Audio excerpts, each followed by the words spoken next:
Bonsoir et bienvenue à notre premier rencontreur de la saison. Je m'appelle Anna-Lie Viano et je suis la directrice de la programmation et du développement communautaire. Nos soirées rencontreurs ont pour but d'offrir un espace et une occasion pour discuter avec l'artiste au niveau de sa démarche, inspiration et toute autre question du public. C'est important pour nous que le public ait la chance de poser des questions aux artistes afin de mieux comprendre les œuvres en exposition et pour créer une belle connexion. Merci à notre partenaire Patrimoine Canada et surtout à vous d'être ici ce soir. Avant de débuter notre soirée avec l'artiste Mélanie Gagnon, voici quelques points d'information pour assurer un bon déroulement. S'il vous plaît, mettez vos micros en mode silence pendant la présentation. Cette présentation sera aussi enregistrée. Et finalement, vous pouvez en tout temps poser vos questions et écrire vos commentaires dans la boîte du chat. Nous partagerons vos questions et vos commentaires à l'artiste à la fin de la présentation. Donc, sans plus tarder, voici Muriel Savoie et Mélanie Gagnon. Bonsoir Mélanie, puis bienvenue ici au centre, à la salle du patrimoine. Est-ce que tu pourrais te présenter avant qu'on continue? Oui, définitivement. Donc, c'est ça, mon nom est Mélanie Gagnon. Je peins depuis les 10 dernières années. Je suis originaire d'un petit village au nord-ouest du Nouveau-Brunswick qui s'appelle Saint-Quentin. J'ai seulement une sœur, donc j'ai grandi dans une famille où est-ce que les arts étaient vivants. Ma mère est artiste de pain depuis les 30 dernières années, donc depuis que je suis toute petite, ma mère a toujours peint. Ma sœur également fait de la musique. Donc, c'est ça, dans mon parcours, ma mère essayait toujours de m'apprendre à peindre. Mais c'était toujours d'aller vers quelque chose qu'elle faisait. Ça fait que dans ma jeunesse, j'ai vraiment pas fait beaucoup d'œuvres, beaucoup de tableaux. Je me suis amusée beaucoup, par exemple, à bricoler avec la texture des collages, etc. Puis, souvent, il y a des gens qui me disent, mais c'est quoi le rapport, une fille de Saint-Quentin, des terres et forêts qui peint des bateaux? Tu sais, qu'est-ce qui se passe? C'est comme si ça ne collait pas ensemble. Puis, justement, c'est ça. Moi, j'ai grandi à Saint-Quentin, mais j'ai souvent resté à Saint-Quentin dans le sens qu'on ne sortait pas beaucoup. Puis, à 18 ans, pour la première fois, on n'arrêtait pas d'entendre parler du 15 août, de la péninsule, de Caracal. Puis, à 18 ans, on est partis 4 amis ensemble pour aller voir qu'est-ce qu'était la fête de l'Acadie. Puis, c'est la première fois de ma vie que j'allais à Caracal, que je m'en allais dans la péninsule acadienne, puis je suis arrivée par les caps de Grand-Anse. Puis cette journée-là, ça a été vraiment un moment marquant dans ma vie de voir la mer comme ça, parce qu'étant du Nord-Ouest, on allait à Neptune, on allait à Québec, on allait à des endroits comme ça, mais on n'allait jamais où est-ce qu'il y avait la mer. Ça fait que j'ai tellement trouvé ça beau, puis à mes 18 ans, je me suis dit un jour, je vais habiter dans la péninsule acadienne. Donc, ça a repris des dizaines d'années avant que ça se fasse, mais oui, j'ai habité 8 ans dans la péninsule, sur le bord de la mer, fait que toute l'inspiration maritime est partie de 18 ans, mais c'est nourri dans mon passage dans la péninsule. Merci Mélanie. Quel a été en 2017 le verbe de ta vie? En 2017, je regardais, je pense que c'est Facebook, je me souviens pas, puis il y a eu une publication qui était un article de Sarah Roubateau. Ça s'appelait « Quel est le verbe de ta vie? » J'ai ouvert cet article-là, puis je sais pas pourquoi, mais ça m'a vraiment, comme on dit en bon français, ça m'a pogné au cœur. Puis je me disais, waouh, ça fait des années que je suis dans le monde de l'éducation, je suis à la direction d'école, je suis rendue à 27 ans, puis je ne sais même pas c'est quoi le verbe de ma vie.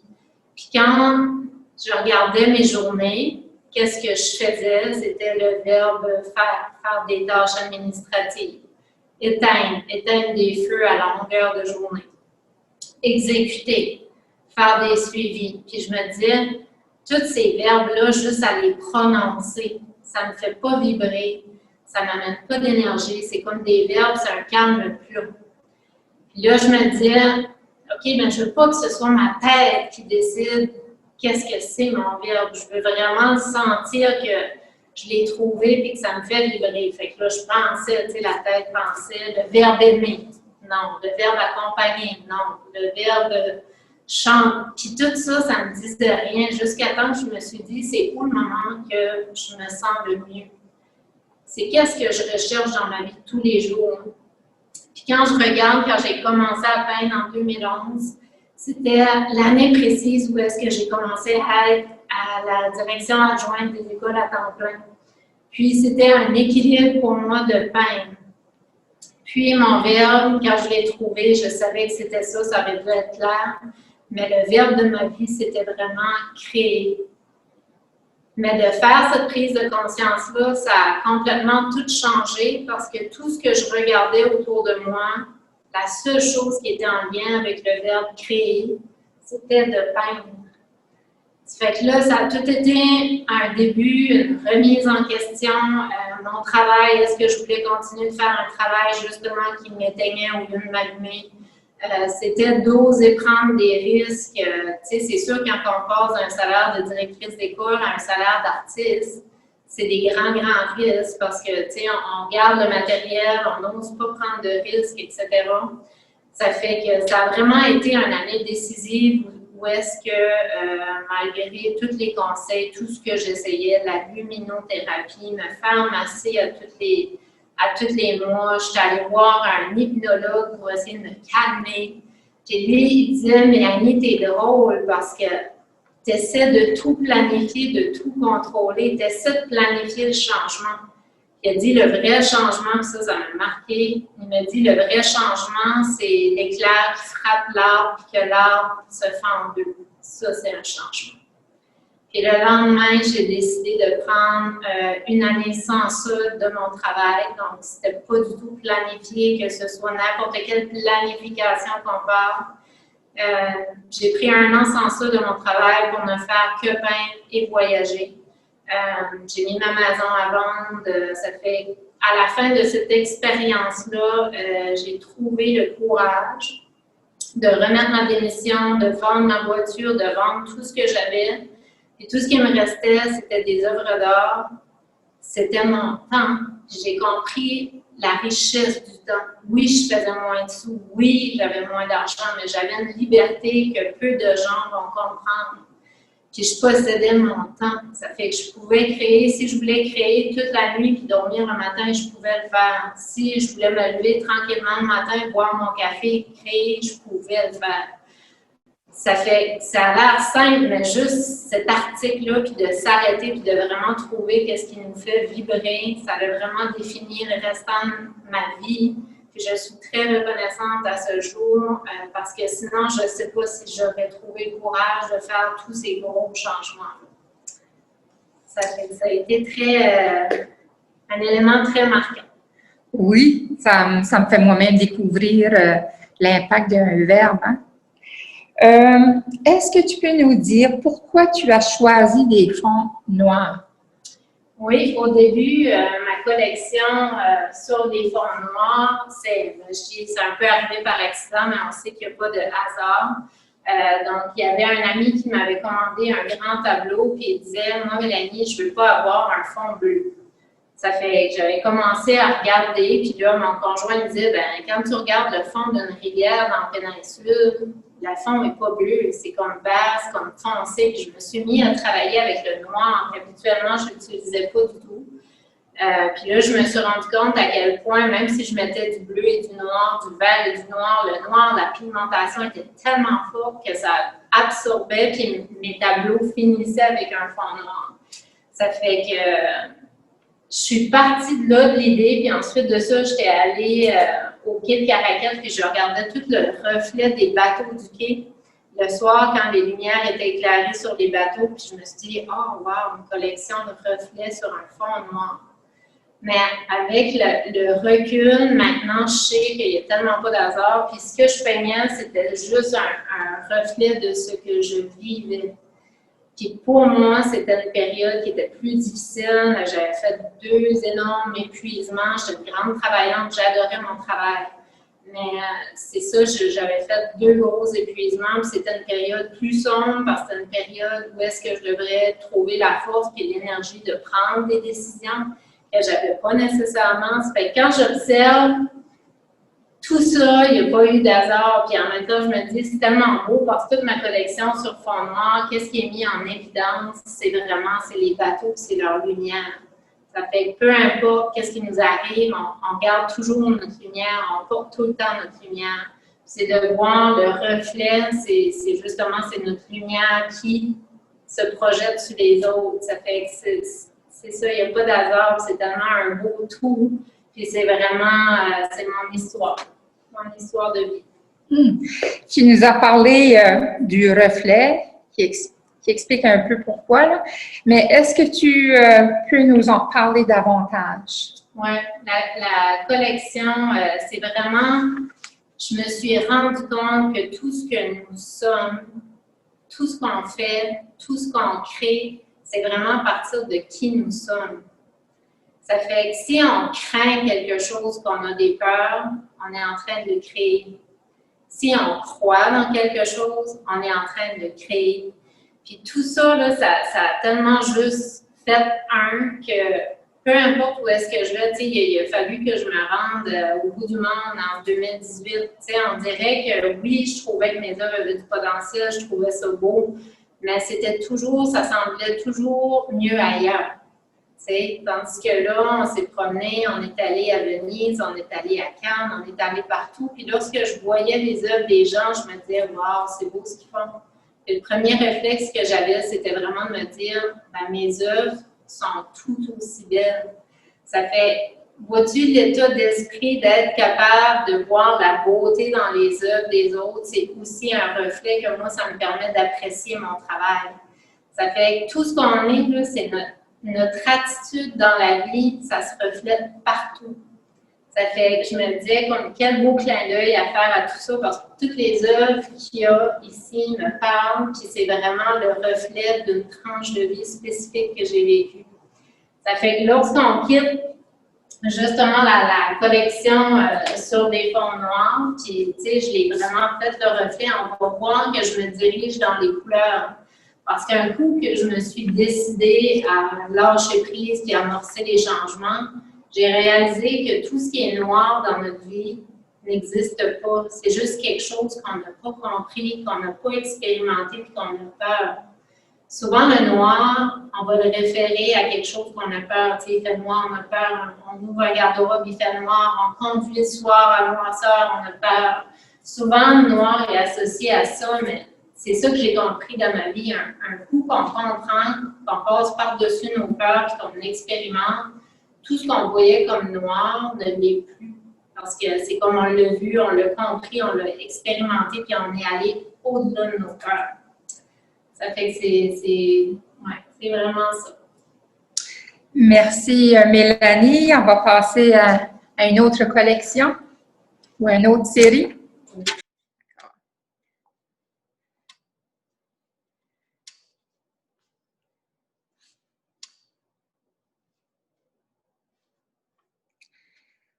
Alors, est-ce que tu peux nous parler de ce qui t'inspire? Pourquoi les bateaux? Ben, les bateaux, c'est ça. Les bateaux, c'est la mer. Les bateaux, c'est la liberté de se déplacer. Les bateaux, c'est ceux qui savent s'adapter au vent. On a le choix, on peut couler ou on peut adapter nos voiles. Puis, je ne sais pas si vous avez déjà fait l'expérience ou vous ferez l'expérience l'été lorsqu'on entre pour se baigner dans la mer. Puis, on arrive à voir qu'on est dans la mer. Puis, on a juste la tête qui flotte. Puis, c'est comme si on fait partie d'un tout. Il y a l'horizon en avant qui est comme l'univers, puis il y a l'eau, puis il n'y a rien en dessous de nos pieds. Mais c'est comme si tout ça, ça fait un tout. C'est comme si nous, dans l'eau, on est le bateau.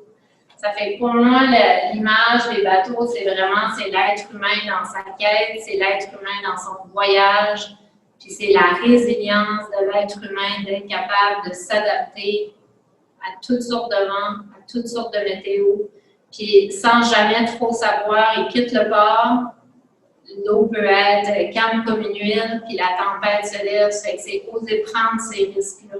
Ça fait que dans la vie, si on a le goût de voyager, on a le goût de s'aventurer, c'est justement de savoir prendre ces risques-là, puis de se faire confiance dans le sens qu'on a tout ce qu'il faut pour être capable de s'adapter. On a toute la résilience.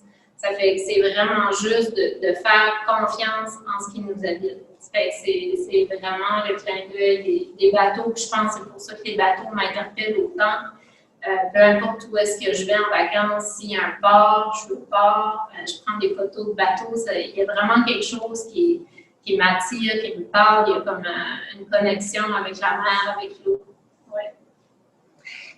Ta démarche se fait en 2 étapes, peindre et écrire. Pourquoi c'est si important? Pour moi, mon œuvre ne serait pas complète s'il n'y avait pas le texte qui l'accompagne. Il y a comme deux côtés à la médaille. Là. Oui, c'est important que je laisse la personne regarder mon œuvre, puis qu'elle voit ce qui s'en dégage, puis qu'elle se fasse sa propre idée. Oui, il y a ce côté-là. Mais en même temps, je trouve que lorsque les gens lisent mes textes, le texte qui va avec l'œuvre, ils comprennent exactement qu'est-ce que le titre veut dire, dans quel état j'étais, puis ce que j'ai voulu représenter avec mon œuvre. Ça fait que c'est vraiment comme ça forme un tout. Puis, je trouve ça tellement important aussi, tu sais, peindre, je ne me force jamais pour peindre. Si je ne suis pas dans un état pour peindre, je ne le ferai pas. Si j'écris puis je sens que c'est ma tête qui est en train de composer quelque chose, je sais que je ne suis pas à bonne place. Donc, j'essaie vraiment toujours de me centrer puis d'écrire à partir du cœur. Puis, je ne compte plus les fois que les gens sont entrés dans mon kiosque au pied des artistes de Caracas. Il y avait une jeune fille enceinte qui est venue. Puis, elle avait accroché sur une œuvre qui avait du rose éclaté, puis en tout cas, l'œuvre s'appelait Rose Bonbon. Puis moi, je me souvenais même pas de ce que j'avais écrit. Puis, elle était vraiment attachée sur l'œuvre. Puis, quand elle m'a posé la question pourquoi ça s'appelle Rose Bonbon, j'ai sorti le texte, en tout cas brièvement, là, ça disait, tu sais, Rose Bonbon, c'était comme un souvenir d'enfance, puis ça rappelait toute la pureté de l'amour qu'on reçoit à la naissance. Puis ça tournait tout autour de la naissance. Ça fait que, tu sais, combien de fois qu'il y a des gens, quand ils lisant le texte, ils se sont mis à pleurer parce que c'était exactement leur vie ou qu'est-ce qu'ils étaient en train de vivre à ce moment. Ça fait que c'est vraiment particulier. Puis moi, c'est une facilité que j'ai d'écrire. Puis pour moi, ça fait un tout. C'est comme si je livrais mes 2 plus grandes forces. Puis je me dis, lorsque quelqu'un fait l'achat d'une œuvre d'art, ben, le plus beau cadeau que je lui fais, c'est le cadeau de mon temps, qui ne reviendra jamais. Donc, tout le temps que j'ai mis dans une œuvre, je lui offre ça. En plus de ça, je lui fais le cadeau de mes mots. Ça fait que c'est un tout. Merci. Récemment, tu viens de terminer une formation plus technique. Est-ce que tu sens que ça va transformer ton art? C'était très intéressant parce que habituellement, j'ai pris différentes formations, mais j'avais jamais pris de formation très, très technique à aller faire des cartes de couleurs, des perceptions, tu sais, de vraiment travailler cet aspect-là. Puis je l'ai fait, puis je suis contente parce que, c'est des connaissances que j'ai acquises. Puis quand je suis revenue à la maison, je me suis dit, est-ce que c'est ça que je veux? De commencer à créer avec ma tête, à tout calculer, tout diviser, tout faire plein de croquis pour essayer des couleurs. Puis je me suis dit, non, moi je suis une instinctive. Ce qui est là, je ne l'ai pas dessiné, je n'ai pas fait des croquis, je n'ai pas fait des tests de couleurs. Pour moi, ça me disait, si le bateau est rouge, ça me disait, le rouge m'interpellait. Puis c'est vraiment... je suis très instinctive dans ce que je fais, puis je pense en quelque part, ça me garde tout le temps près du cœur, à créer avec le cœur, puis non pas à essayer de composer un tableau ou créer un tableau avec ma tête. Puis je trouve vraiment que ce qui se reflète dans mon art, c'est vraiment qui je suis, puis encore là, ça fait un clin d'œil à la collection Le Reflet. Merci. Est-ce que tu peux nous parler des techniques que tu utilises pour peindre? Oui, j'en ai plusieurs parce que là, c'est sûr que j'ai la collection des bateaux, mais j'ai la collection des fleurs et des arbres également. Mais si je prends la collection des bateaux, je travaille beaucoup, je dirais 95% à la spatule. C'est sûr, là, des fois, je vais tricher un peu avec un pinceau, là, mais c'est pas vraiment tricher. Donc, lorsqu'il y a des éléments qui sont plus petits, je vais utiliser un pinceau, mais je mets très épais de peinture, donc ça donne l'impression que je l'ai fait à la spatule, mais c'est fait au pinceau. J'aime beaucoup travailler avec la pâte relief, ça fait que des fois je la mets en dessous de la peinture, mais comme sur le dessus, c'est pas de la peinture, c'est vraiment de la pâte relief que j'applique pour vraiment faire comme la boue, c'est en bleu, ou les moutons, on appelle ça les vagues. Ça fait que j'aime beaucoup travailler avec la pâte relief. Sur mes œuvres, je mets vraiment épais de peinture. Ça fait que lorsque je vais arriver, par exemple, dans les voiles, ben, je vais prendre le bout d'un pinceau et je vais creuser dans la peinture. Comme si je sculptais, ça fait que ça fait encore plus soulevé. Lorsque je vais aller tirer les lignes, par exemple, la ligne est très épaisse. Fait que je ne travaille pas avec des mini-pinceaux. Au contraire, je vais faire un trait qui est plus épais. Mais ensuite de ça, je travaille avec de l'eau et un papier à effacer la ligne, à vraiment venir l'amincir beaucoup. Moi, ma force, c'est vraiment pas le dessin, c'est peindre. Ça fait que ce que j'aime, c'est peindre. Je ne passerai pas des mois à dessiner un tableau. Ça fait que qu'est-ce que je fais? Lorsque je dessine, c'est des petits croquis. Ça fait que je vais faire mon dessin, puis ensuite de ça, je vais le prendre, puis là, je vais le tracer, faire mes contours. Je n'ai pas besoin de dessiner l'intérieur parce qu'à la spatule, de toute façon, tout disparaît. Ça fait que mon dessin se montre vraiment après ça, partie par partie. Là, je mets mon dessin en gros sur l'ordinateur, puis là, si admettons que je travaille juste la coque du bateau, ben, c'est juste la coque que je vois, puis là, c'est vraiment la spatule qui fait prendre forme. Puis je travaille aussi avec des médiums éclaircissants que j'aime. Puis des vernis qui sont super brillants. Moi, c'est jamais trop brillant. Il y en a qui aiment ça quand c'est mort. Moi, j'aime les vernis très brillants. Je trouve que ça fait tout sortir la pigmentation dans mes œuvres. Puis souvent, même, il y a des gens qui vont me poser la question si c'est de la peinture à l'huile ou de la peinture acrylique.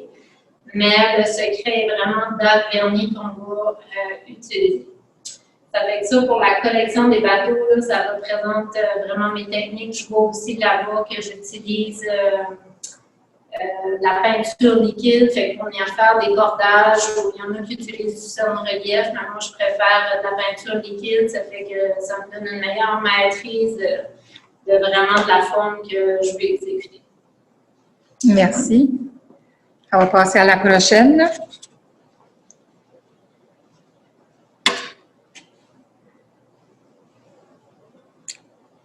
En quoi ces œuvres t'ont amené plus loin en tant qu'artiste? Mais je pense qu'on peut voir que ce soit les deux œuvres avec le Château Frontenac, que ce soit les scènes de Venise ou encore celles de Terre-Neuve. On dirait qu'avant ça, je me concentrais toujours sur le bateau.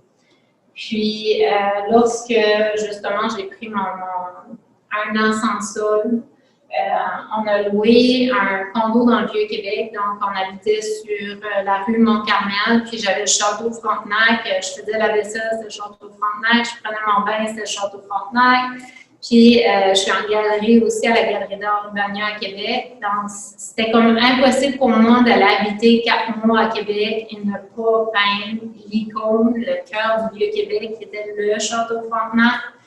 Puis si on voit le titre qui est l'arrivée, c'était vraiment suite aux grosses prises de décision, donc de tout vendre, de tout, pas abandonner, c'est pas abandonner, c'est juste d'avoir choisi autre chose. Puis l'arrivée, c'est vraiment d'arriver à Québec dans ce décor féerique-là, puis de sentir que la décision était la bonne, puis que peu importe tout ce qu'on voit, quand on suit notre cœur, on est toujours attendu. Ça fait que c'était vraiment une vague qui me portait, c'était vraiment une vague de création. Puis pour moi, de commencer à intégrer des éléments, je me disais, waouh, je suis capable de faire ça. C'était comme de toile en toile, c'était comme si j'en revenais pas moi-même de tous les détails, parce qu'habituellement, je ne suis pas dans les détails. Moi, puis c'est pour ça que je travaillais à la spatule, parce que j'aimais justement que j'arrivais à produire quelque chose qui n'était pas dans les détails. Puis là, quand je suis arrivée avec les œuvres du Château Frontenac, j'étais comme, waouh, je suis capable de faire ça, je peux encore pousser plus loin, puis plus loin. Puis ça me stimulait vraiment, puis ça m'a permis de voir, dans le fond, on est tous des créateurs, puis les limites qu'on trouve, c'est les limites qu'on s'impose nous-mêmes.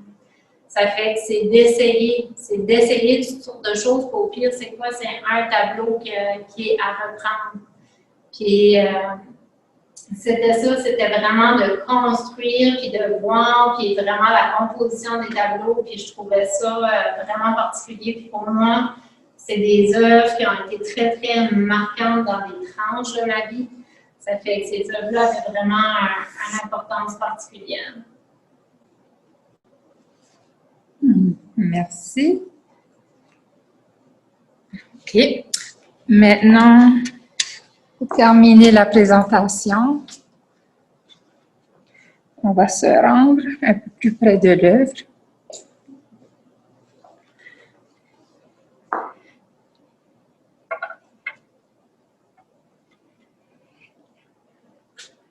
En quoi ces œuvres t'ont amené plus loin en tant qu'artiste, Mélanie?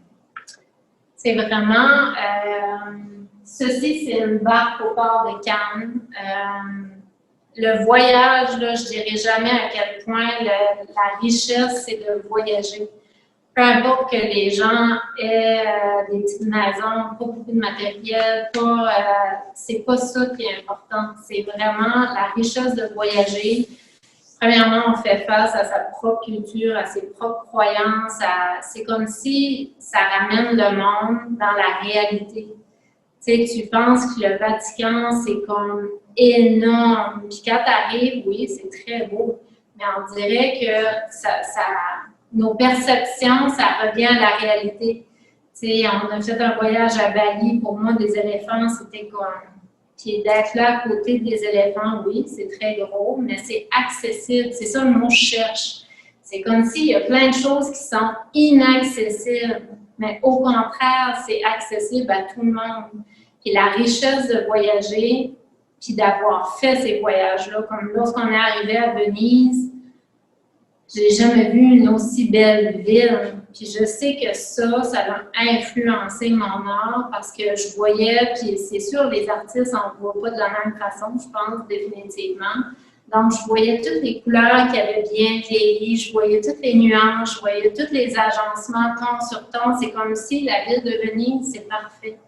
Comme c'était tellement beau. Puis lorsque je suis revenue, je me disais, si j'arrive à peindre Venise, puis que les gens qui sont déjà allés, les gens qui ne sont jamais allés, voient mon œuvre, puis sont capables de ressentir Venise, j'aurais réussi. Mais c'est difficile de peindre des choses lorsqu'on ne les a pas ressenties, lorsqu'on ne les a pas vues. Ça fait que c'est vraiment de voyager le plus qu'on peut pour vraiment s'imprégner des lieux, puis justement grandir, faire grandir notre connaissance, mais surtout faire grandir notre vécu. Parce que ça nous change. Quand on revient, on est vraiment transformé. C'est comme si, justement, on a compris des choses. Puis c'est drôle, hein, à chaque fois qu'on est revenu au Canada, ça a toujours été le même constat, à quel point que je trouvais mon pays beau, que je trouvais que c'était libre, que c'était grand, que c'était calme, que à chaque fois que je suis partie, quand on est revenu, ça m'a toujours fait apprécier ma province. Mon pays, puis c'est vraiment des expériences de vie. Ouais. J'ai adoré ta démarche, ça fait découvrir même des choses en moi, ça vient de chercher des émotions. Merci Mélanie. Puis maintenant, je vais passer à Annalie, s'il y a des commentaires, de nous les transmettre. Donc, je vais... Merci Mélanie. Comme je partage les mêmes commentaires que Muriel, c'est tellement plaisant de voir d'où ce qu'un artiste vient, les inspirations, la création. Puis en fait, on a quelques questions que j'aimerais partager avec toi. Puis l'une d'entre elles, justement, c'est par rapport à la création. Une personne du public demande, quels sont les défis par rapport à la création? J'imagine dans quel défi que toi, tu as déjà vu ou fait face par rapport à la création dans le passé. Un défi, j'accepte quand même de le faire, mais c'est juste qu'est-ce que je trouve le plus difficile, c'est quand les gens viennent à moi et ils commandent une œuvre. C'est tellement difficile pour moi parce que leur perception est peut-être pas la mienne, Puis ce qui me décrit, ben moi comme artiste, tu sais, mon imagination part, puis je vois des choses, puis je fais comme « Ah oui, c'est ça ». Puis à force que je crée, là je me dis « C'est-tu bien ça qu'il y avait dans leur tête? Et ça tente-tu à voir d'autres choses? » Fait que c'est tout le temps comme créer sous pression en quelque part. Il y a tout le temps une pression qui est comme... puis même si les gens là, sont très gentils, sont très ouverts, ça crée toujours ça. C'est comme pas un mouvement de création qui est libre. C'est créé en fonction des attentes de quelqu'un, puis ce quelqu'un-là doit aimer ce que tu as créé. Donc ça, moi, je trouve ça difficile. J'aime mieux créer des choses, puis que les gens arrivent, puis sont accrochés à quelque chose, puis ils lisent le texte, puis vraiment ça leur parle, puis ils achètent l'œuvre, que l'inverse, d'arriver à créer comme ça des commandes particulières, puis que là, c'est ça, c'est un peu moins libre. Merci. J'ai une autre question ici. Comment tu développais ta relation avec ton instinct? Ah, ben oui, parce que d'ailleurs, tout à l'heure, tu as parlé de ton instinct, comment que tu suis beaucoup ton instinct, mais la personne demande comment tu développais cette relation ou ton instinct par rapport à ta créativité. Dans le sens de me faire confiance, c'est ça? Oui, oui. Ben, je pense au fur et à mesure, puis je ne veux pas le dire avec prétention, mais c'est tellement important de s'écouter parce que, tu sais, j'ai suivi des cours de peinture avec Lise Ulrich, j'ai suivi des cours de peinture avec Amber, Lise Légère, avec Claire Chevary. Ce serait tellement facile de devenir d'autres personnes ou d'aller dans créer les mêmes choses que ces artistes-là, mais c'est toujours mon instinct dit de rester moi-même.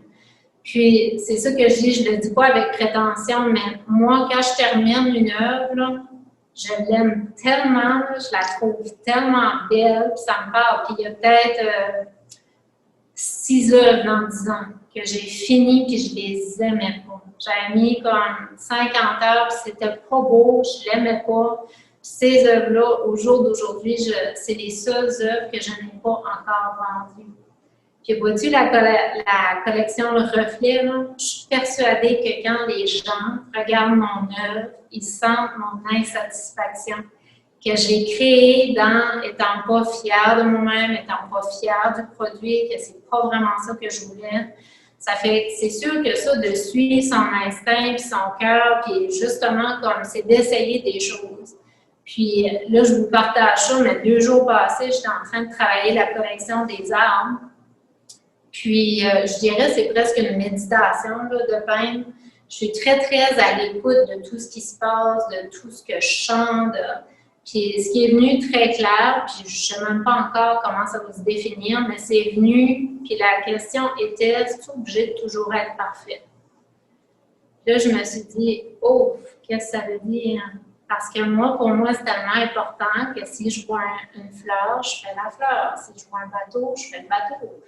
Là, je me disais, ah, OK, ben c'est ça la prise de conscience des artistes qui ont passé du concret à l'abstrait. C'était-tu d'essayer de déconstruire cette perfection-là? Puis, en tout cas, ça va être à explorer.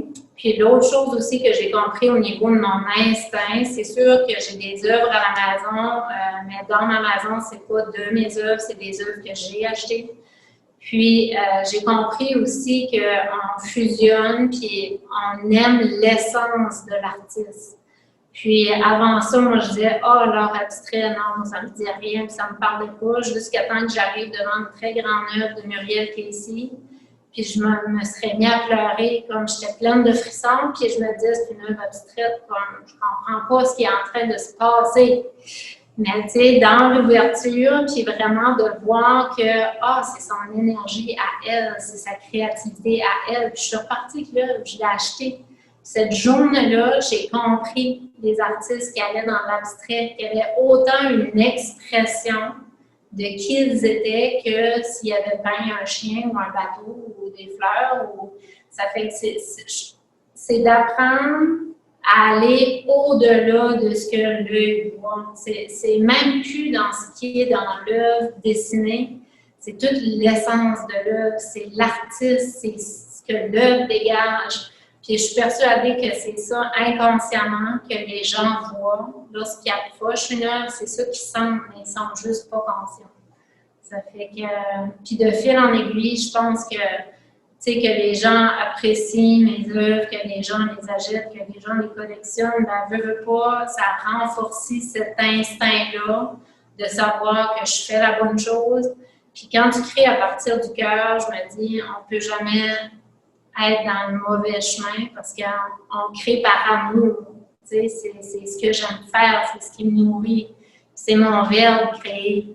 Ça fait que, en quelque part, là, comme le cœur sait qu'il est à bonne place, puis le restant, c'est juste de me laisser la flexibilité et la confiance pour essayer les médiums, essayer d'autres choses. Comme là, c'est venu, ça n'a pas besoin d'être parfait. J'ai aucune idée que je vais faire avec ça, mais je vais aller à fond dans ce sens-là pour voir qu'est-ce que ça a à me révéler, qu'est-ce que j'ai à comprendre là-dedans, que les choses n'ont pas besoin d'être parfaites. Ça fait que c'est ça. Merci. Est-ce qu'il y aurait d'autres commentaires? Oui, en fait, il y a deux autres questions. Ah, c'est super. Les gens aiment bien, je crois qu'ils sont inspirés par d'autres. Ils ont d'autres questions quand tu partages ton expérience et tes réponses. Une personne qui demande combien de temps passes-tu sur une œuvre en moyenne? Ça dépend. Ça dépend vraiment de la quantité de détails qu'il y a dans les œuvres. Mais il y a des œuvres que je les compte plus.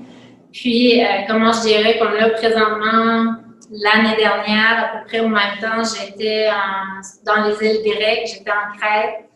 Puis là, c'est ça l'autre chose. Tu sais, quand je vais peindre des bateaux, ben je fais pas des 6 par 6, tu sais, c'est des 36 par 48, puis c'est parce que j'aime les grands tableaux. Pour moi, ça donne comme de l'impact, ça rend justice à mon sujet. Puis je ne sais pas juste vraiment travailler à la spatule. Moi, j'aime avoir cette liberté-là de mouvement, de ne pas être limitée dans quelque chose de petit. Mais il y a des tableaux qui ont certainement une centaine d'heures. Ça a l'air beaucoup, mais lorsqu'on sait ce que ça prend pour peindre, puis je veux dire, comme là, présentement, cette grande œuvre-là de Crète, il y a 2 bateaux, puis dans les bateaux, c'est plein de filets, puis de bouées, puis des caisses en bois, puis tu sais, les bateaux là-bas, il y en a qui c'était très chargé, mais moi, c'est très coloré, ça me parle. Ça fait que je dirais, il y a des soirées que je peux passer 5-6 heures, puis quand j'ai fini, j'ai juste travaillé les filets, qui est à peu près ça de grand, sur une œuvre 36 par 48, mais ils sont très bien faits. J'ai eu du plaisir à les faire. J'avais un de mes amis à Québec qui était venu, puis il riait un peu de moi là, parce que je travaillais le château Frontenac. Je me couchais très tard la nuit parce que j'étais tellement ambitionnée. Puis là, le lendemain, ben, j'avais peut-être passé 5-6 heures, puis j'avais comme la partie du haut finie. Mais tu sais, quand t'aimes ça, on dirait le temps compte plus, l'espace compte plus. Moi, quand je m'installe dans mon atelier pour peindre, je sais l'heure que j'entre, mais je ne sais jamais l'heure à laquelle je le sors. Ça fait que je peins avec de la musique, puis c'est cette ambiance-là, puis je me laisse juste porter. Puis quand je sens que j'ai fini pour aujourd'hui, je laisse les choses là, mais c'est ça. Puis le temps, on dirait, ça a plus ou moins d'importance. Tu sais, pour moi, la seule chose qui est importante, c'est lorsque j'ai fini de peindre, est-ce que je suis satisfaite de l'œuvre que j'ai créée? C'est même pas le temps que j'y ai mis, c'est vraiment le produit final. Est-ce qu'il me parle, puis est-ce que c'est beau, puis est-ce que ça me ressemble? Si tout ça, c'est oui, même j'aurais placé 1000 heures, ça me dérange pas. Merci, Mélanie. Une dernière question. Quels sont tes projets futurs? Bonne question! Je dois dire, par exemple, puis être honnête, quand j'ai démissionné à la direction d'école, pour moi, je quittais le domaine scolaire. J'avais accepté de vivre comme une artiste, puis de faire autre chose, d'autres petits travaux. Puis lorsqu'on était à Rome, on était vraiment partis. Je veux dire, moi, j'étais sortie de la maison avec les œuvres que j'avais achetées, puis avec 2 valises, puis il ne restait plus rien. Ça fait qu'on était partis 2 mois et demi du Canada, puis lorsqu'on était à Rome, Il y a un poste qui est sorti pour le district scolaire francophone sud, puis c'était comme mentor en littératie.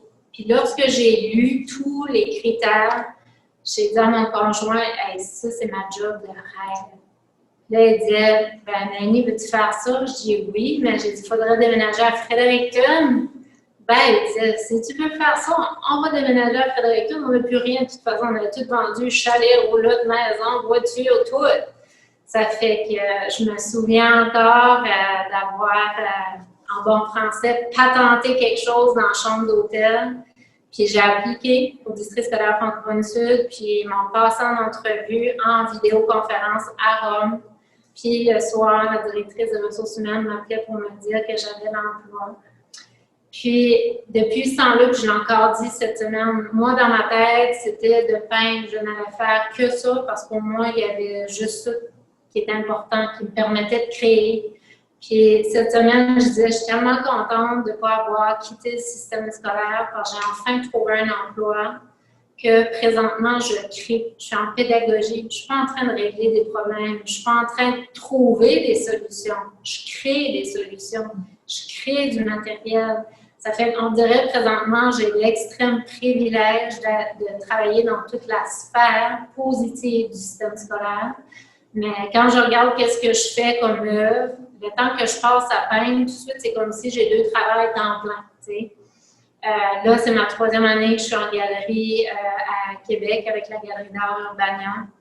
Il y a une charmante petite galerie qui est la Galerie Libre Art à Shippagan que j'adore, que là, au mois de février, ça va faire 1 an que je suis avec Gaëtan.